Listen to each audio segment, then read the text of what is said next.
Perezida wa Leta Zunze Ubumwe za Amerika Donald Trump yahungishijwe byihuse aho yarari mu birori by'ihuriro n'abanyamakuru bakorera White House byaberaga i Washington DC. Ibi byabaye ku mugoroba w'ejo kuwa gatandatu aho Perezida wa Leta Zunze Ubumwe za Amerika Donald Trump yahungishijwe vuba na bwangu avanywe muri ibi birori by'ihuriro n'abanyamakuru bakoreraga White House. Ibi birori byaberaga i Washington DC ni nyuma y'uko humvikanye amasasu hanze y'aho ibyo birori byaberaga. Hacyumvikana mu masasu, Donald Trump yahise avanwa ku rubyiniro rwa hoteli yitwa Washington Hilton. Ni nyuma y'uko ayo masasu yarashwe hanze y'icyumba kinini cyaberagamo uwo muhango ngarukamwaka uhuza itangazamakuru. Perezida Trump na madamu we Melania Trump ndetse n'abagize guverinoma ya Donald Trump nta n'umwe wakomeretse muri icyo gitero. Mu kiganiro n'abanyamakuru nyuma y'icyo gitero, Donald Trump yavuze ko umugabo wari witwaje intwaro nyinshi yagerageje kwinjira ku cyicaro cy'umutekano. Ubwo ni ukuvugana abashinzwe umutekano bari bahagaze barindiye ku marembo yinjira. Ngo uwo mugabo yahise ahagarikwa n'abashinzwe umutekano ba Secret Service. Donald Trump yavuze ko uwo mugabo ukekwaho kugaba icyo gitero ari umuntu urwaye mu mutwe cyane, ndetse ko uwo muntu ari n'igisambo cyagabye igitero ku bayobozi ba Amerika. Umukozi umwe wa Secret Service yarashwe muri icyo gitero, ariko Trump yavuze ko ikote yari yambaye ryamurinze rikaba ritinjirwamo amasasu, kandi kugeza ubu ngubu ko ameze neza cyane. Perezida Donald Trump yagize ati nk'uko mubizi si ubwa mbere muri iyi myaka mike ishize Repubulika yacu igabwaho igitero n'abashaka kutwica cyangwa kunyica njyewe n'umuryango wanjye hamwe n'abagize guverinoma yanjye. Aho kuwa 13 z'ukwezi kwa karindwi 2024 Donald Trump murabyibuka neza ko bagerageje kumwica ubwo yari kwiyamamaza muri leta ya Pennsylvania nk'umukandida w'ishyaka ry'abarepublikani mu kuzayobora Leta Zunze Ubumwe za Amerika. Akaba yararashwe ariko ku bw'amahirwe ntiyapfa arakomereka.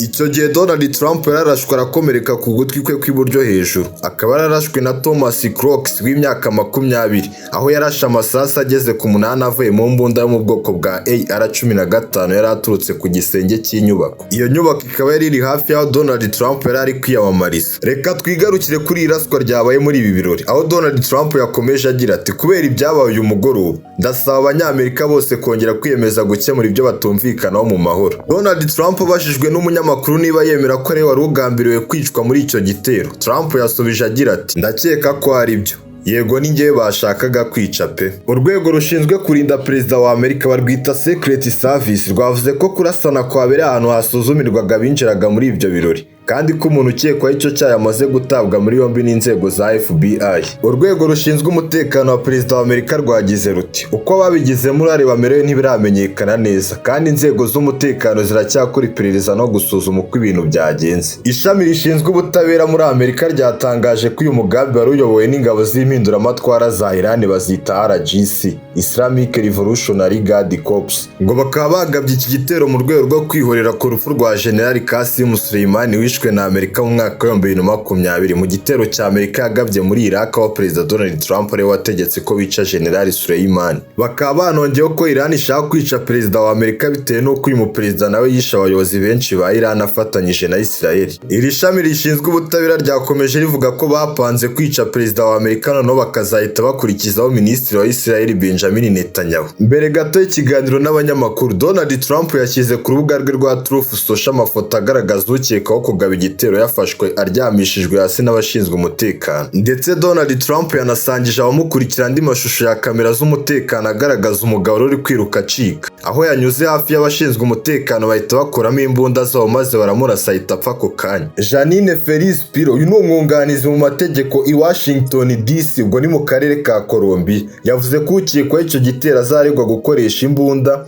mu gihe cy'ikorwa ry'icyaha cyangwa ihohoterwa, ndetse no kugirira nabi abakozi ba leta akoresheje intwari ishobora guteza ibyago. Umuyobozi wa FBI, ubwo ni ikigo gishinzwe iperereza muri Leta Zunze Ubumwe za Amerika, bamwita Kash Patel, yavuze ko abashinzwe iperereza batangiye gusuzuma amateka n'imibereho y'uwo muntu ukekwaho icyaha, aho yanasabye abaturage bose bafite amakuru afitanye isano n'iki kibazo kuyatanga, aho yagize ati amakuru yose afite agaciro na yandi ubona ari mato tuzayareba yose kandi tuzayasesengura neza. Ibinyamakuru byinshi byo muri Amerika byatangaje ko ukekwa ariko wa Thomas Allen ufite imyaka 31 ukomoka Torrance muri leta ya California. Uyu mujyi ukaba uri ku nkombe z'inyanja mu gace ka South Bay gakikije Los Angeles. Donald Trump uzwiho kunenga cyane abanyamakuru kandi akaba yaranareze ibitangazamakuru byinshi mu nkiko, yari ategerejwe gutanga ijambo muri uwo muhango ngarukamwaka wo kwizihiza ubwisanzure bw'itangazamakuru ku nshuro ye ya mbere nka Perezida wa Leta Zunze Ubumwe za Amerika. Amashusho yafashwe y'ibyo birori byaberaga yagaragaje Donald Trump n'abandi bayobozi bari bitabiriye ibyo birori bihishe inyuma y'ameza neza imbere y'aho bari bicaye. Ni nyuma y'uko amasasu yumvikanye ari menshi muri ino hoteli, aho abantu basakuzaga bavuga bati mujye hasi, abandi ngo mugume hasi. Ako kanya Donald Trump yahise avanwa byihuse aracikishwa. Ni mu gihe abashinzwe umutekano be bari bitwaje intwaro zikomeye bahise bagota ameza yari yicayeho kugira ngo bamucicishe vuba n'abandi bayobozi babacicishe vuba. Umunyamakuru wa Al Jazeera witwa Chris Sheridan wari uri aho yavuze ko yumvise yaraswa amasasu 5.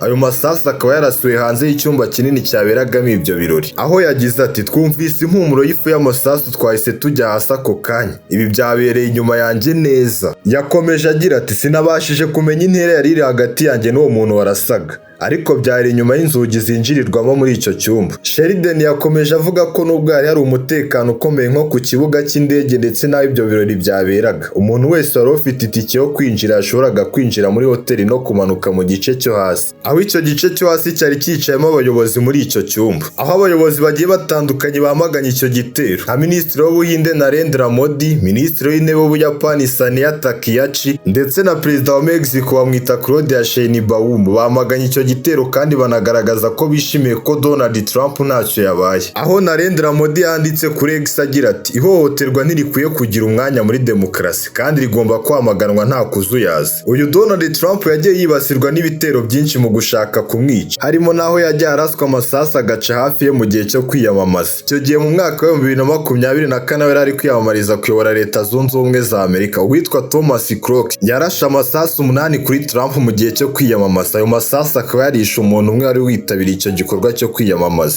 ndetse ayo masasu yanakomerekeje Trump ku gutwi kwe kw'iburyo, aho Trump yari umukandida muri icyo gihe cyo kwiyamamaza kuba perezida wa Leta Zunze Ubumwe za Amerika. Uyu Thomas Crook yahise araswa ako kanya n'abashinzwe umutekano ba Secret Service. Ku musozo w'ino nkuru ndakwereka amashusho yaranze aba Secret Service bari gutabara Donald Trump hamwe n'abandi bayobozi bari bitabiriye bino birori.